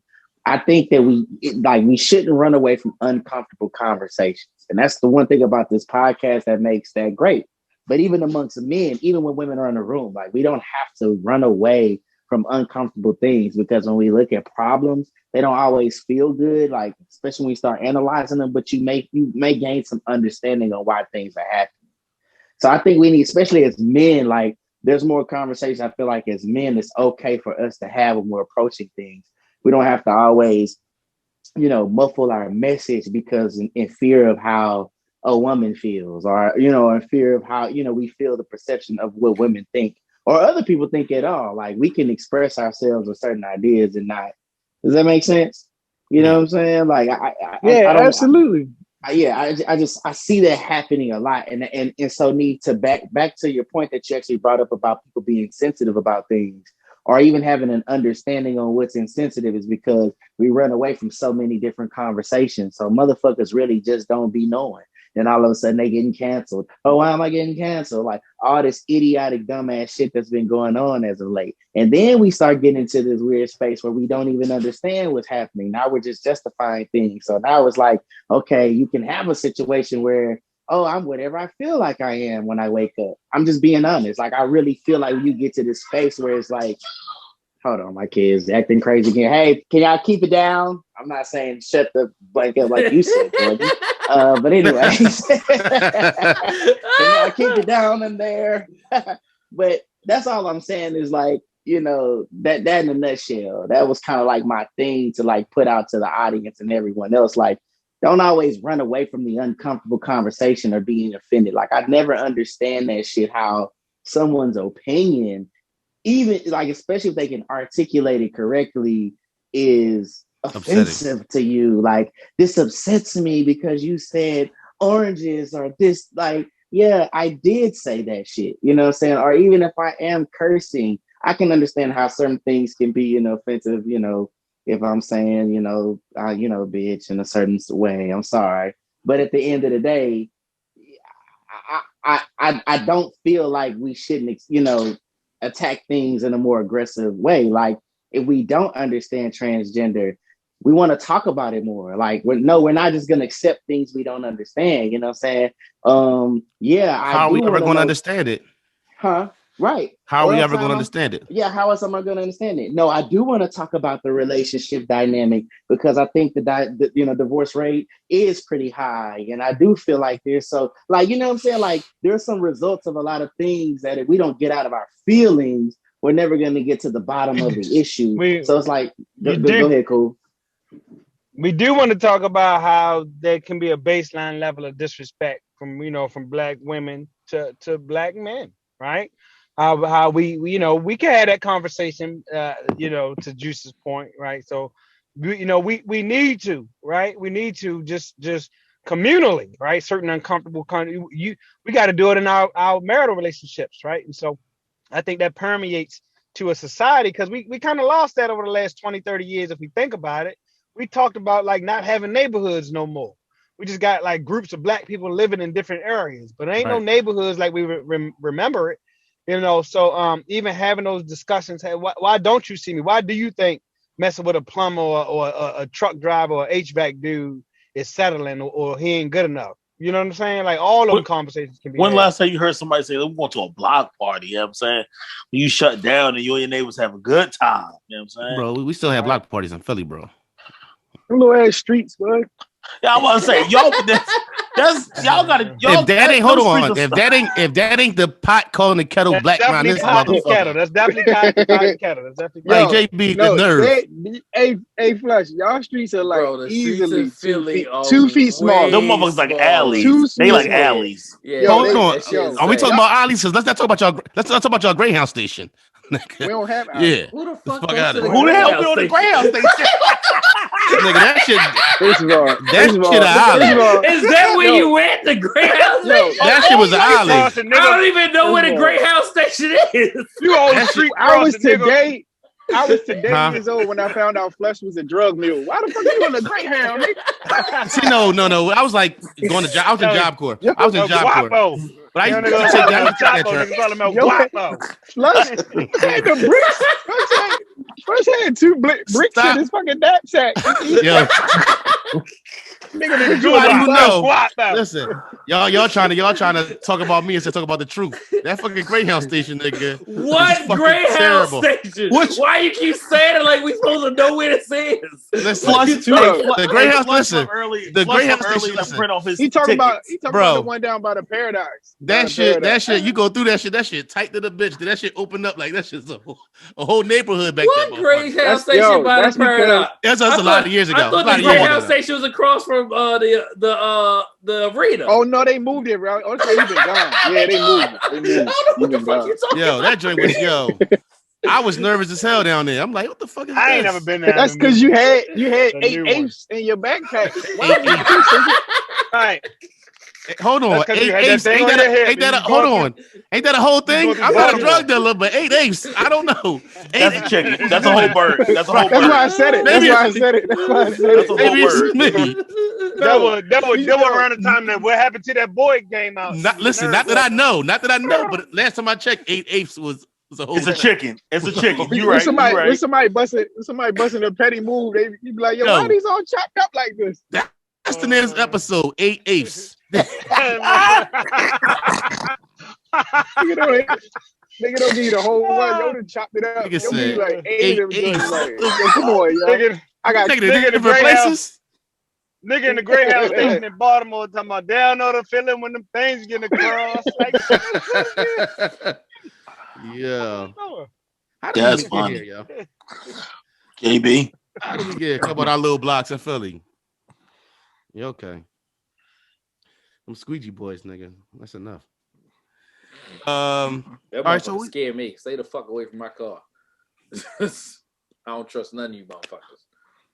Where we at? Hold up, did Juice finish? Juice, did you finish cooking? JB, I mean, for the most part, no, that's it though. Like it's that I didn't want to take it all up because but more of even what Cool said, you know what I'm saying? Specifically black men and women, have those uncomfortable conversations, bro. Men hold your nuts. That's all I gotta say. All right, yo. We ain't just this last week, but it's official that Kim K and Kanye West are getting a divorce. Do we care? No. Much to do about nothing. No. Yeah, no, I don't care. They're both weird. All right, what I did was I gave people an opportunity to ask us some questions. Okay, so. Oh shit! You got some feedback? Yeah, I got some questions. I got some questions for the episode. So we got it. Got to answer the question, fellas, and let's not be rude about how we go. We want people to participate. Okay? What are you talking about? No. I'm just saying. This what Juice was talking about. I'm going to participate, and I'm gonna say what the fuck I feel. Right. If you ask the question, don't ask no man to answer no question. No, I'm not saying no. I'm not saying don't answer the question. I'm not saying don't answer the question. No. Let me get it out. We are not protecting nobody's but about to hit his answers feelings. You about to no, this is what I'm saying. No, that's not what I'm saying, cool. What I'm saying is don't nobody give a fuck. Don't if that's answer the question. Why don't nobody give a fuck? Why can't say that? All right, let's go. All right, let's go. Know how men would answer. Let's go. Y'all got ease on my brother Flush, man. No, I want people to keep asking. If people stop asking questions, because they can just go talk to women then. Fuck that. First of all, who's to say it's all women, cool? If it's a nigga that get offensive, fuck him. Okay. Yeah, for real. Just answer the question. Just answer the question. Okay. Y'all got. We won't fuck is the answer, yo. We won't do this no more. Hill cool. Y'all got Cherry Hill cool. We say fucking go. We say fuck them kids. Do we gotta say fuck them? Okay, hold on. Can I say something? Whoa. Can I say something for you? Answer the question because we got there. Can I finish now? Can I really finish? Can I? Because this is kind of what I was saying. Like, it's so funny that this has come up because this is exactly what I was saying. I mean, it's like this. Everybody's gonna be responsible from the messenger to the receiver. If I get on this motherfucking podcast and say some shit that's outlandish. Okay, and if I really feel like, you know what, it was offensive, I'm not going to say those words, but I'm not going to change my rhetoric. I'm not going to really change, well, as far as like what I believe, you know what I'm saying? I'm not going to change my belief, you know what I'm saying? Listen, yo, I was really just joking because last time, but it was really just joking. It wasn't really that serious as what y'all took it. But we do want to we do want people to ask us stuff and not feel like their question is. Okay, let's see. Let's give us an example. Let's see what somebody's going to ask. Right, because this has been a whole 2 minutes of shit that we ain't had to do. If y'all to just let me do what I was doing, please. Damn. Somebody did ask. A woman did ask. No, she did ask this. I got a question from a man too, though. But why are men insufficient emotionally? That's what the young lady asked. Okay, so is she listening? I need an A. Is she listening? I want to answer that shit. Yeah. Okay, so matter of fact, Juice, you go first, Juice. Yeah, let me say this. First off, I am a man I'm not insufficient of emotions because I'm not paying attention to yours. You need to understand that. Because I'm not, that doesn't mean I don't have emotion just because I'm not paying attention to yours. So here's the deal. You need to find out what you can tolerate. You know what I'm saying? If he doesn't listen to you, if he's not connected to you, whatever, then you need to just make the choice to do what you're going to do. If you're going to stay, leave, whatever. But men aren't insufficient of emotions just because he's not paying attention to yours. Should he care? Yeah, he should care. Like, you know, that's humanity. But your emotions don't dictate any fucking thing. Okay, that's at the it. end of the day. That's it. One question. All right, cut them off. Because I don't want we gonna spend a whole bunch of time on this. Let's do one. Yes, because we all got stuff to say about it. I want. Go ahead. I want to say some shit. We got real topics. I got you. So why you get that? I want to talk about it. We all got a point of view. Like y'all want to spend all day. Hey, Flush. I'm gonna make mine quick. I'm gonna make it quick, Flush. Like, I don't want to be 3-5 Hey man, minutes. can I be real? Can I be real, bro? This shit's needed, bro. Cause you know why, dog? I know in the case of the last fucking month, bro, a couple cats that have had some serious situations behind women. Every time this topic comes up, we're running away. Every time we want to say something, oh yeah, let's kind of, and I'm not talking about you, Flush. I'm just talking about in general. It's something that we want to get past. But on the back end, when people need to talk about shit, they're usually talking about a bitch or a nigga they're having problems with. Yeah. I really think at the end of the day, it will do us a service as real niggas and real men to start really addressing and breaking this motherfucking problem down. Because everybody's having an issue with either a bitch or a nigga. What it is, no matter how old or young, this is some shit we really got to take the time out and say, yo, we're going to talk about this. Yeah. Ain't no man, it's no men insufficient in the feelings. Men feel how they feel. And what that means is I find oftentimes, especially with my lady, it's certain, we joke about it now. You want me to be mad if there's something going on with the kids. you tell me in a way that your tone suggests that we supposed to be mad like this together. And I don't be giving the shit the same way. Right? And then you get mad at me because I didn't react. Oh yeah, take the phone for 2 months. And they got, you know what I'm saying? Like so there is no pleasing you. There is no pleasing you in whatever the fuck you think my feelings are. Like you said, whatever you can tolerate, you better do that. Because we shouldn't have to placate to your feelings for you to think we got better feelings. Women want a dude that's take charge, provider, and a fucking gay best friend at the same time. That shit ain't happening. It don't happen. It ain't happening. And for a long time, men, including men of a generation like myself, have suppressed and pedestaled women, including my spouse. And that's not the nigga she want neither. She didn't respect that version of me either. Right. So you don't want your man to be soft and all the right place and all of the other shit. You want him to be a man, that man that you like. So with respect to the question, you can't expect no man to be in a certain way or feeling. And like you said, it don't take 3 years to figure out if that nigga is completely void of anything emotionally that he could offer you. All right, this is what we'll do from here on out. From here on out, I'll take one question a week and we'll deep dive into it. It don't have to be that way, yo. Let's just talk. Like, right. Yeah, but like, what I'm saying let it rock, yo. No, this is what I'm saying. But I'm just what I'm saying. I'm just gonna take one we question. Bro, we could have had this conversation when the podcast was over or in the thread. Let's just rock. That's what I'm saying. Join No, JB still. I know. Yeah. Or film it separately. We can do all that. Hey, so thanks. Jordan, what did you have to say on that matter?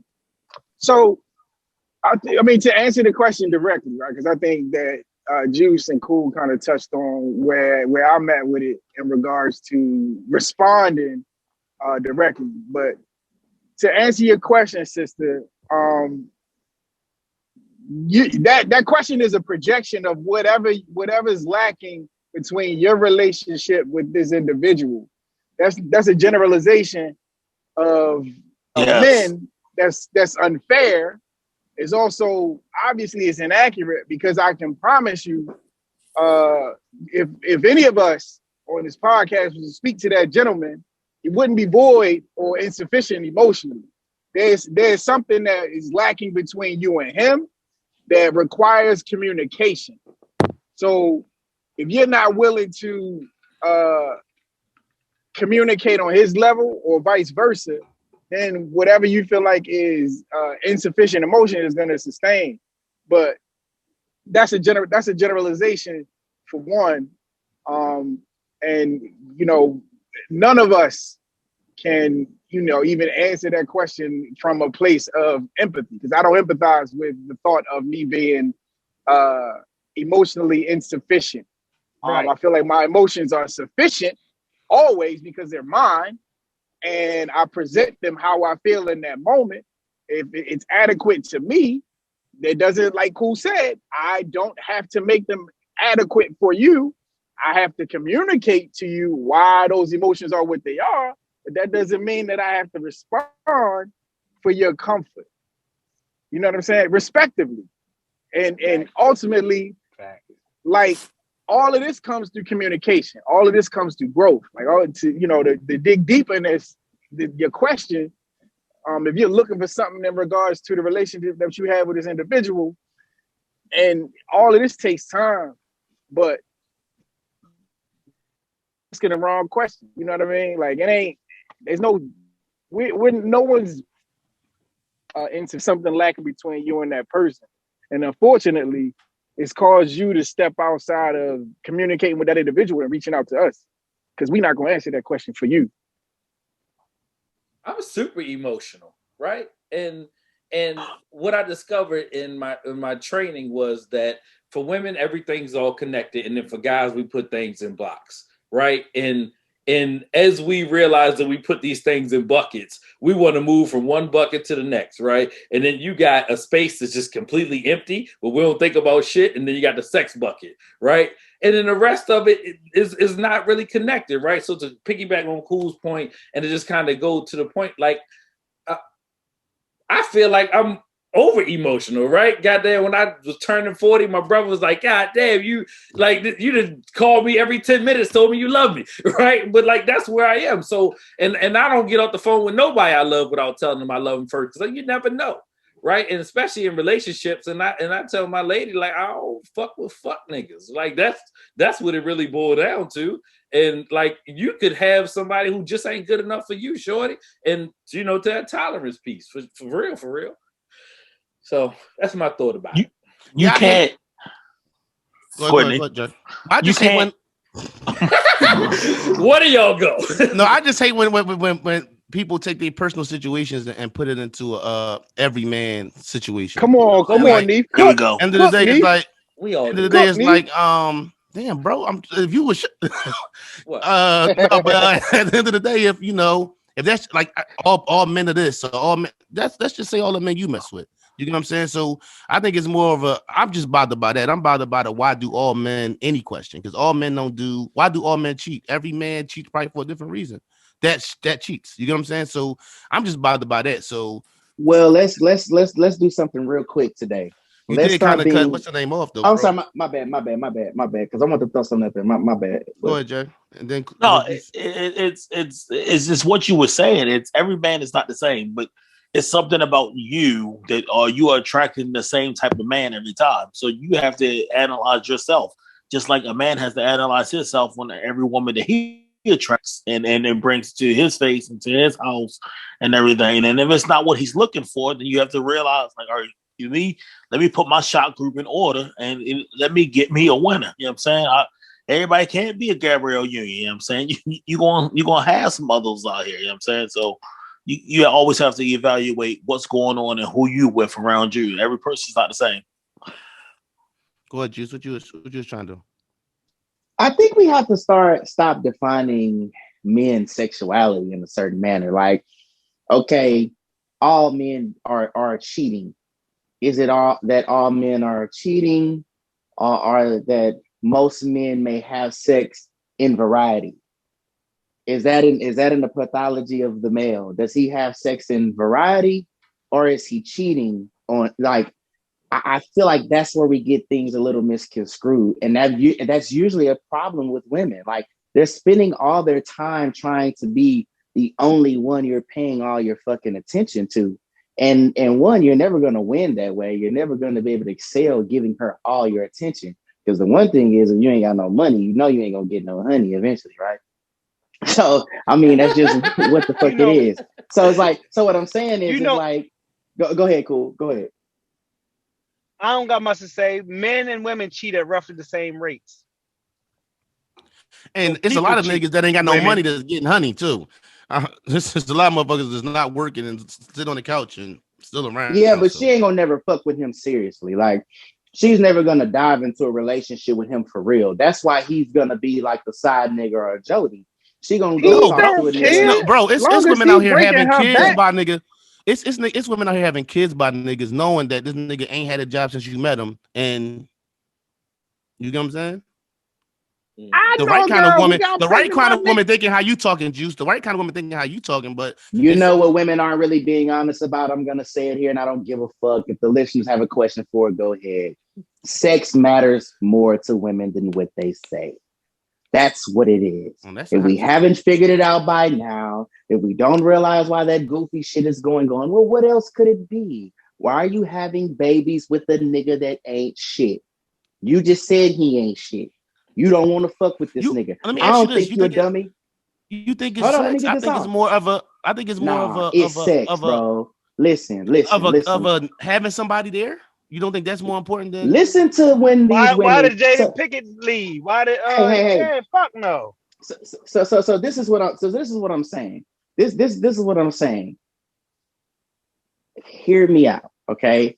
When you get to, I'm not saying that women won't cheat. I'm not saying that, but she ain't leaving Will. She has a rare reason why she may not leave him. I'm not saying that. We also have exceptions to the rule. I'm just saying that these dummy missions, so to speak, or these weird plays that we seem to not be understanding, it's like, what is it at its core? Why do you really like somebody at the end of the day? You fucking with a chick, right? You decide you like her. What's really gonna consummate that? What's really gonna have you fucking with her like that? You gotta like fucking her, right? If you like fucking her, that leads to other shit and make you like her more. Why don't we put two and two to motherfucking together? So the initiation there is I like fucking you. I like having sex with you. Now we can get on a certain level from here. They're no different than that. So it's easy to get on a level with someone to that regard and then start making excuses for them when they're not filling in those other parts of shit they should be as a man. Because in foundation, at least, we will fuck. You can have a one night stand with a motherfucker and be like, okay, shit, you know what I'm saying? You're not doing a background check on them. But I'm just saying, like, when I hear women have conversations, when I'm really just a fly on the wall, when I'm listening to women talk, they talk a lot about fucking. Look at the music we listening to. Like, why aren't we recognizing that? Like, that's a big deal in some sense to them. Because okay, if it's like this, let's go to Jada. Let's go to Jada. Let's talk quick game. Why you gotta fuck that nigga? If you just missing some shit emotionally, right? That's what you said you need. You want somebody to listen to you. You want somebody to think you think. Well, why don't you just go talk to that nigga? Yeah, this bitch naked. Oh, my bad. I ain't even mean to say that. My bad. I ain't mean to say this, bitch. You know what I'm saying? I'm gonna go ahead and have to reel that back. This lady is showing her fucking naked ass. His wife all over motherfucking Instagram. Why? Why is she doing that? Why is every chick talking about, okay, why do you think they reserve the right to slut walk, dog? Why do you think they want the right to be able to show their bodies at will? Because that's the incentive to make shit move. A bitch can show up to the club, no money, in a tight skirt, titties out, and get her drinks and get in for free, my nigga. What are we talking about here? Everybody be so lost about shit. A bitch can get on OnlyFans, my nigga, and serve it up. Why the fuck we really be out here lost like that shit don't matter? So when you start having the conversation of sex and money, man, oh, it's about compatibility. Oh, it's about, it's about I'm not saying those other parts don't matter. I'm not saying that. But at its core, I could tell you this. If those two cylinders get off track, it's a lot of shit that can get off track. But we don't ever recognize that. Go ahead. My bad. Let me get a little room juice. So he is 100% correct. And I'm a play a little satire on this because it's a cruel fucking joke. But if you think about it, right? Whenever you see a beautiful young woman, something happens to her, she died, what does everybody say? Oh, she's so pretty. She's so beautiful. But if the sister ain't as pretty as the other one, nobody mentions that shit. They just be like, damn, such and such died. They objectify themselves and they don't even know it. And there's nothing wrong with that. Like, it's nothing wrong with, like, I had a conversation with my wife, like, probably like 6 to 8 months ago. Her homegirl going through something. She was like, she went to NYU. She did, and I was just like, in the back of my mind, I'm like, she ain't cute though. Like, like that's it. You know what I'm saying? Like, I don't know why. So, and she would always be like, I don't understand why guys. Yeah, she was like, I understand why guys be like, they get a girl, the girl be dumb as hell. I'm like, let me tell you something. Like my man said on Boomerang, yo man. Like Martin said on Boomerang, yo man, we don't fuck up brains, man.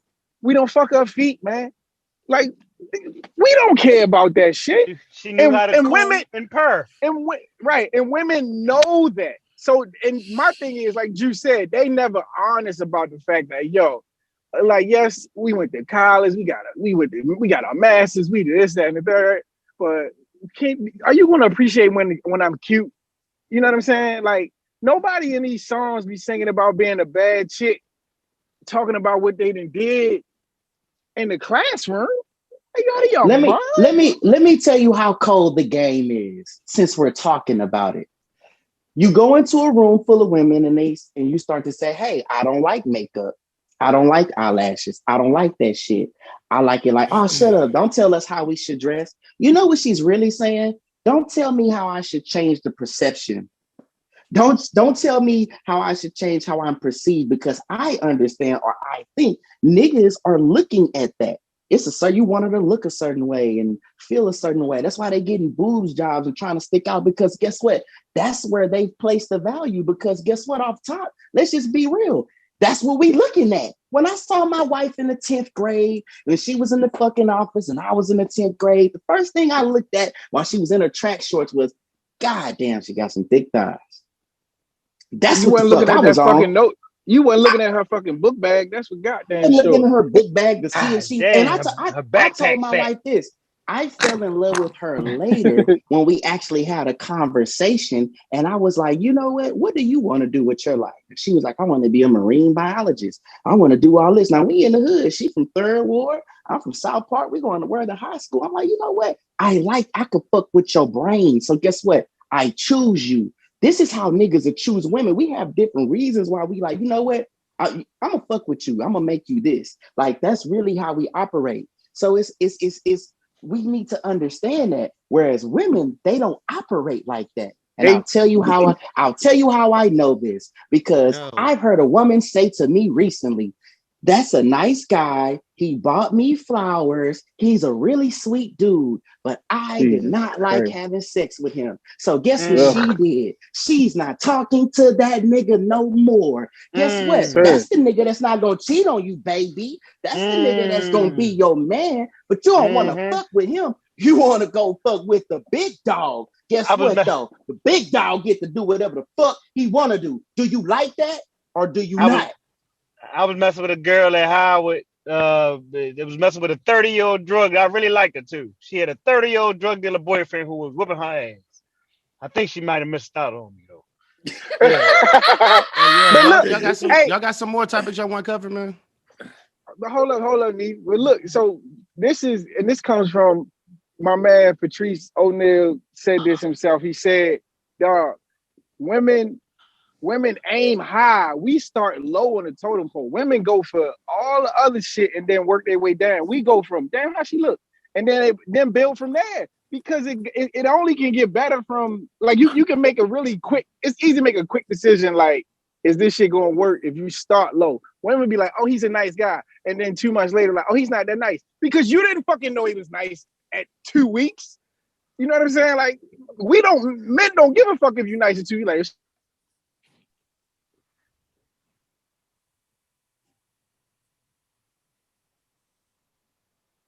That was it? He definitely lost signal. Oh. Oh, damn. Y'all got any other topics y'all want to cover? We didn't piss Flush off. Wait till you hear that. No. You definitely saying piss. I'm just gonna put it out there. Any other topics y'all want to cover? No, wait till you hear that snippet when he goes to the bathroom. This conversation bothers you, bro. Go ahead. This conversation. This is Brothers Talking Shit. Hold on, Nick. Hold on, Nick. I want to give a shout out, early birthday to my niece Maddie. Her birthday coming up, so I want to give it early already. Thursday. See, happy early birthday, a real uncle know that shit. You know what I'm saying? Just putting it out there. You know what I'm saying? Good job, Jay. I appreciate you. This is Brothers Talking Shit, episode 133. We out. Yeah.